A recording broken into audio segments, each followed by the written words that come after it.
ሞእወለ እኩይ በእምነቶሙ በእምነታቸው ክፉውን አሸነፉ። በስመ አብ ወወልድ ወመንፈስ ቅዱስ አሐዱ አምላክ አሜን። በዓለም ላይ የምትኖሩ ኦርቶዶክሳውያን እግዚአብሔር ልጆች ሰላም እግዚአብሔር ይብዛላችሁ። ታኅሳስ 8 ቀን የጻድቁ አቡነ ኪሮስ ዓመታዊ የልደት በዓላቸው ነውና የጻድቁ በረከት በሕይወታችን ላይ እንዲያድር የእግዚአብሔር አምላካችን መልካም ፈቃድ ይሁንልን። እነዚህ ጻድቅ ልዩ የሚያደርጋቸው ብዙ ተአምር አላቸው። በትዳር ውስጥ ለሚኖሩ ባለትዳሮች ልጅ እምቢ ቢላቸው ገድላቸውን ቢሸከሙ ጸበላቸውን ቢጠጡ በቃል ኪዳናቸው ቢታመኑ ልጅ ከእግዚአብሔር ለምነው የመስጠት አቅምና ጸጋ ያላቸው አባት ናቸው። ይህም በብዛት ይተረክላቸዋል። መተረክ ብቻ አይደለም፣ ታሪካቸውም ቃል ኪዳናቸውም ሕይወታቸውም ነው ይሆናል። ብዙዎች የጻድቁን ገድል ተሸክመው ጸበል ጠጥተው ቃል ኪዳናቸውን አምነው እየወለዱ ልጅ እያገኙ አምላከ ኪሮስ ስጠን እያሉ ለምነው ያገኙባቸዋል። እነዚህ ጻድቅ ታላቅ ገድል የተሰጣቸውና ቃል ኪዳን ተአምር የተሰጣቸው አባት ናቸው። እነዚህ አባት ታኅሳስ 8 ቀን ተወልደዋል። ሐምሌ 8 ቀን እረፍታቸው ነው። ኅዳር 8 ቀን ደግሞ ቅዳሴ ቤታቸው ነው። እንግዲህ ይህ ዓለም እንደምናውቀው በልደት ይጀመራል፣ በሞት ይጠናቀቃል። በልደት ይጀመራል በመሰወር አንዳንዶቹ እንደነ ኤልያስ እንደ ሄኖክ እንደ ዕዝራ ያሉት ደግሞ ይሰወራሉ፣ እንደነ ቅዱስ ያሬድ ያሉት ማለት ነው። አንዳንድ ብዙ ደግሞ ትውልድ ደግሞ ካፈር ተገኝቷልና ወደ አፈርነቱ ይመለሳል። ማለት ምን ማለት ነው? በልደት ይጀመራል፣ በሞት ይጠናቀቃል። በልደት ይጀመራል፣ በመሰወር ይጠናቀቃል። በመሰወር ቢጠናቀቅም ወደፊት ደግሞ መጠው እነዚያም ሁሉም በሃይማኖታቸው ተጋድሎ ጸንተው ያርፋሉ። በአጭሩ ከመሬት የተገኘ መነሻው መሬት የሆነ ሁሉ መጨረሻው መሬት ነው የሚሆነውና ስለዚህ ያንን ቤተክርስቲያናችን አስተምሮ ሁልጊዜ ያሳየናል። ስለዚህ ለዚህ ነው አዳም ሆይ መሬት ነህና ወደ መሬት ትመለሳለህ ስለተባለ የሰው ልጅ ሆይ መሬት ነህና ወደ መሬት ትመለሳለህ፣ ከክፉ ደግነትን ምረጥ። ሐዋርያው ቅዱስ ጳውሎስ በጎ ነገር እያለ ክፉ ነገር ለምን ትመርጣላችሁ? ትኖራላችሁ እንጂ ትሞታላችሁ። በጎ ነገር ምረጡ ይለናልና በጎውን እንድንመርጥ የአምላካችን የእግዚአብሔር መልካም ፈቃዱ ይሁንልን። ምን ይለናል ድጓው? ወእወለ እኩይ በእምነቶሙ ክፉውን በእምነታቸው አሸነፉት ይላል። ክፉ የተባለ ዲያብሎስ ነው። ምንድን ነው? በመላእክት ከተማ መላእክቱን ከእግዚአብሔር ሊለይ ተነሳ ሳጥናኤል ማለት ነው። በኋላ ላይ ግን እሱ ተጠቅሎ ወረደ። ክፉ የሰይጣን መልአክ የጨለማው መልአክ ተብሎ የጨለማውን ወገን ይዞ ሲያስትና የሰው ልጆችን ሲያደነቃቅፍ እንቅፋቱን ይኖራል። የብርሃን መላእክት ጸንተው የሚኖሩ ናቸው። ስለዚህ ሞእዌ ይላል ማነው? ራእይ 12:6 ላይ ቅዱስ ሚካኤል፣ ቅዱስ ገብርኤል፣ ቅዱስ ሩፋኤል ከሳጥናኤል ጋር ተዋጉ፣ አልቻላቸውም፣ ወደቀ። ታላቁ ሰይጣን ወደቀ ይላል። በእነሆ መላእክት በአምላካዊ ስጦታቸው በብርሃን መስቀል ዲያብሎስን አሽቀንጥረው ጥለውታል። በዚህ ዓለም ያ የወደቀው ሰይጣን ደግሞ ምድራውያን ቅዱሳንን ጻድቃንን ለማሳት ቅዱስ ጴጥሮስ እንደተናገረው ዲያብሎስ የሚውጣውን ፈልጎ ያገሳል እንዳለው አንድ ጊዜ በአላውያን ነገሥታት፣ አንድ ጊዜ በመናፍቃን፣ አንድ ጊዜ ደግሞ በዓለማውያን ቅዱሳንን ጻድቃንን ሰማዕታትን ደናግል መነኮሳትን ለማሳት ሰይጣን ሁልጊዜም ይታገላል። ነገር ግን ምን ይላል? ወእወለ እኩይ በእምነቶሙ በእምነታቸው ክፉውን አሸነፉት ይለናል። በእምነታችን ክፉን እንድናሸንፍ እግዚአብሔር ይርዳል። ለምሳሌ ሙሴ ፈርዖንን በእምነቱ አሸንፎ 600 ሺህ እስራኤላውያንን ይዞ ተሻግሯል። ፈርዖን ከነሰራዊቱ የት ገባ?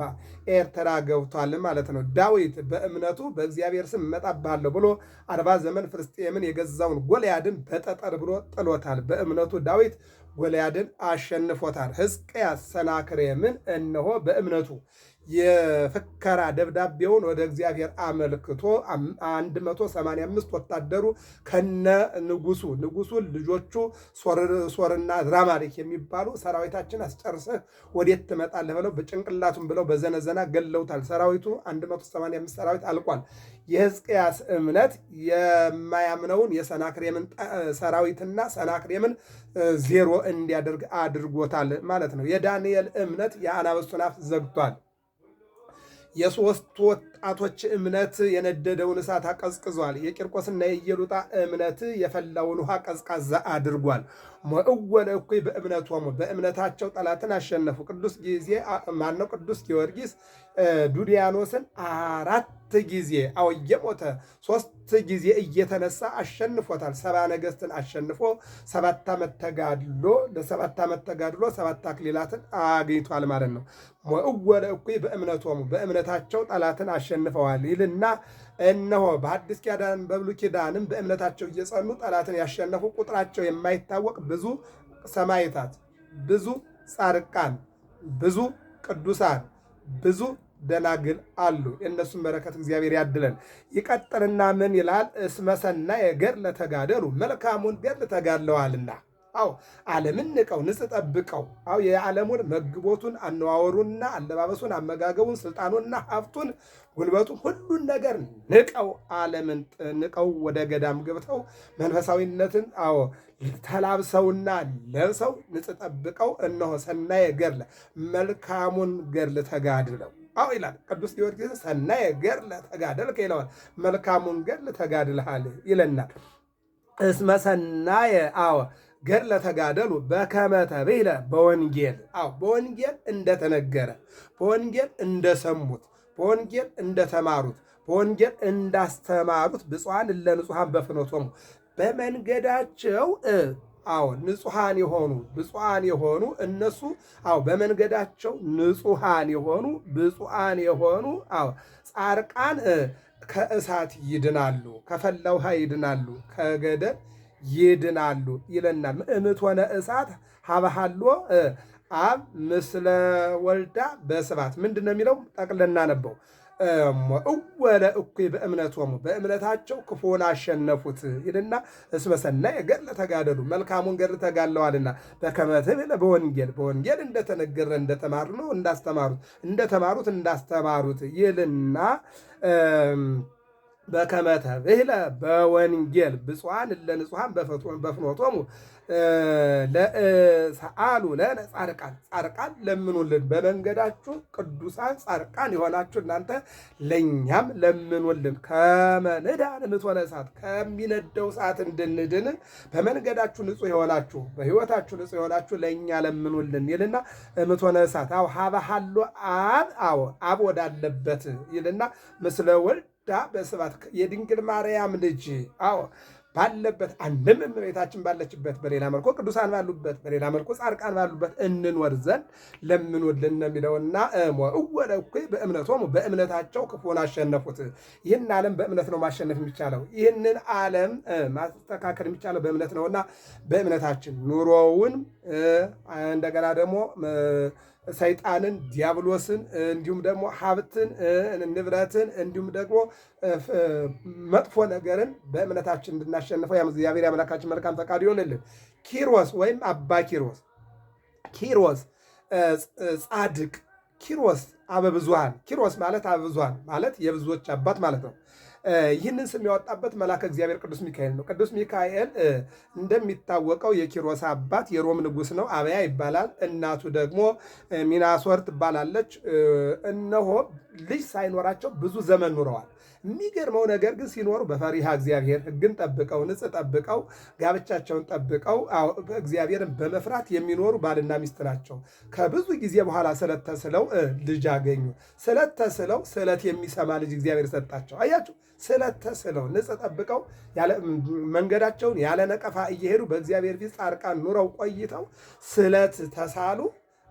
እግዚአብሔር ሰጣቸው። ልጃቸው ደግሞ ስለት የሚሰማ ልጅ ገድሉ፣ ታምራቱ፣ ጸበሉ፣ እምነቱ የሚፈውስ ልጅ ወለዱ ነው የሚለው እና ምን ይላል? አባቱ የሮም ንጉሥ ነው። እናቱ ደግሞ እግዚአብሔር የምትፈራ ነበረችልና ከብዙ ዘመን በኋላ 2 ልጅ አገኙ። አንደኛው ቴዎዶሲዮስ ይባላል። ሌላኛው ዲላሶር ይባላል። ዲላሶር ማለት የአባ ኪሮስ ነው። በኋላ ሲተረጎም የመጀመሪያ ስሙ ዲላሶር ተባላ፣ ግን አባ ኪሮስ ወይም ኪሮስ ተብሏል ማለት ነው። እና ምንድን ነው የሚለን? የሚገርመው ነገር ታሪካቸው ወላጅ አባቱና እናቱ እግዚአብሔርን የሚፈሩ ወይም ወላጆቹ አባቱና እናቱ ወላጆቹ እግዚአብሔርን የሚፈሩ ደጋግ ቅዱሳን ነበሩና ይህንን ልጃቸውን በታኅሳስ 8 ቀን እግዚአብሔርን ስለለመኑት ታኅሳስ 8 ቀን ወለዱ፣ አገኙ፣ ደስ አላቸው። በቤታቸው ደስታ ፍስሐ ገባላቸው ይላል። በሁላችንም ቤት እግዚአብሔር ደስታና ፍስሐን እንዲያስገባልን መልካም ፈቃዱ ይሆንልን። ምክንያቱም እግዚአብሔርን ከለመኑ ደስታ ፍስሐ በእኛ ቤት ሁልጊዜ ይኖራል ማለት ነውና ምንድን ነው የሚለው ታላቅ ወንድሙ ቴዎድሮስ ይባል ነበር። የመጀመሪያ ስሙም ዲላሶር ይባል ነበር፣ የአባ ኪሮስ ማለት ነው። በኋላ ነው ኪሮስ ወይም አባ የተባለው ደግሞ ከመነኮሰ በኋላ ነው። መጀመሪያ ዲላሶር አሉት እንደተወለደ። ከዚህ ቀጥሎ ደግሞ ኪሮስ የተባለውን ቅዱስ ሚካኤል ያወጣው ስም ነው። የሚገርመው ነገር ግን ቅዱስ ሚካኤል ያው እንደምናውቀው ስም የሚያወጣ ብቻ አይደለም የሚጠብቅ። ይልቁንም አይተናል ኢያሱን አይደለ ማነ ብሎ ሲጠይቀው መጽሐፈ ኢያሱ ምዕራፍ 5 ላይ ከጠላት ወገን ነህ ከኛ ወገን ነህ ሲለው አይ አንተን ልረዳ ከእግዚአብሔር ተልኬ የመጣው መልአክ ነኝ አለ። አየው ቅዱስ ሚካኤል አንድ ጊዜ መና ያቀርባል፣ አንድ ጊዜ ይረዳል፣ አንድ ጊዜ ስም ያወጣል፣ አንድ ጊዜ ጠላትን ይገላል። ይሄ ነው ቅዱስ ሚካኤል ማለት። ስለዚህ ኪሮስ የተባለው አባቱ ከሞተ በኋላ ሀብቱን ተካፍሎ ለድሆች መጽቶ ዓለምን ንቆ መንኖ ሄደ ይላል። አባቱ እሱ ከተወለደ በኋላ አባቱ ሞተ፣ ንጉሠ ሮም ነው ብለናል። በኋላ ግን ሁለት ልጆች ሀብት ለሁለት ሊካፈሉ ነው። የሚገርመው ነገር ማለት ነው። በኋላ ግን ትንሹ ትልቁ የአባቱን ንግስናና ሀብቱን በብዛት ያዘ። ትንሽየው ግን ዓለምን ንቆ ንጽ ጠብቆ ድንግልናውን ይዞ ያለውን የደረሰውን ስልጣኑ በስተቀር ከአባቱ ስልጣን በስተቀር ማለት ነው ከአባቱ ስልጣን ከንጉስነት በስተቀር ሀብት ተካፍሏል። የተካፈለውን ሀብት ግን ሽጦ ለውጦ ለየኔ ቢጤዎች ሰጠና ወደ ገዳም ሄደ ነው የሚለን። ይህን ታሪክ ነው የሚነግረን። ሀብቱን ተካፍሎ ለድሆች መጽቶ ዓለምን ንቆ መንኑ ሄደ። የሄደውም አባ በብኑዳ የሚባል መነኩሴ ወዳለበት ገዳም ገባ ይላል። ምንድን ነው የሚለው? ገዳም ሲገባ ወንድሙ ግን የአባቱን ስርዓተ መንግስት ይዞ ነግሶ ኖረ። ኪሮስ ደግሞ ስርዓተ ገዳማትን ተማረና በ17 ዓመቱ በአባ በብኑዳ እጅ መንኩሶ ምንኩስናን ተቀበለ ይላል። ትልቁ የአባቱን ስልጣን ይዞ ሀብቱንም ይዞ ስርዓተ መንግስቱን ጠብቆ ኖረ። ትንሽየው ደግሞ በ17 ዓመቱ መነንና ገዳም ገባ። አባ በብኑዳ የሚባል ታላቅ መነኩሴ አገኘ።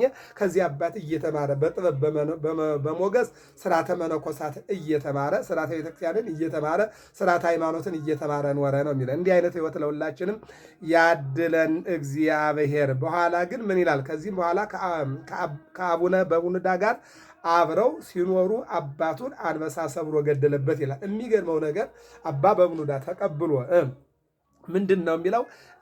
በግብፅ ምድር በአንዲት ተራራ እንዲኖር እግዚአብሔር አመለክተውና የሚገርመው ነገር ከአባ በብኑዳ ጋር ተቀምጦ በጾም በጸሎት በስርዓተ ምንኩስና እየኖረ እንዳለ ፈቀቅ አለና አንዲት ተራራ አገኘና እዚያ ጋር ብቻውን መጸለይ ጀመረ ይልናል።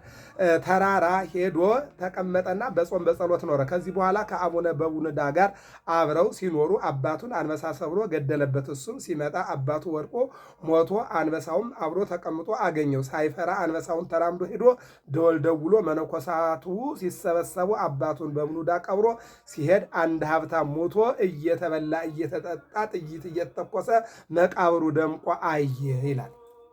በነገራችን ላይ በብኑዳ ለምንድን ነው ለብቻ የነበረውን ኪሮስን አጠገቡ እንዲቀመጥ ያደረገው? በብኑዳ ብቻውን ሲኖር ከሰማይ መና ይወርድለት ነበረ።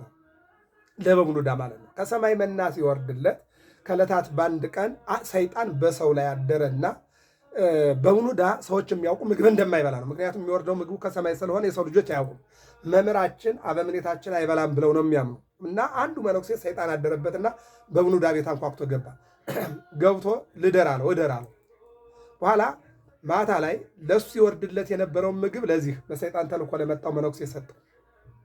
የበላ መስሎ በጨርቁ ቋጠረ አደረና ሂዶ ለመነኮሳቱ ምን አላቸው? መምህራችን አይበላም አይጠጣም ብላችሁ የምትናገሩት ይኸው ይበላል ይጠጣል፣ ከሚበላው ከሚጠጣው ሰጥቶኝ ይኸው አሳድሬዋለና ለገዳማውያኑ ሊናገር ሲል የእግዚአብሔር መልአክ መጣና ነጥቆ ምግቡን ይዞበት ሄደ፣ ከሰረ።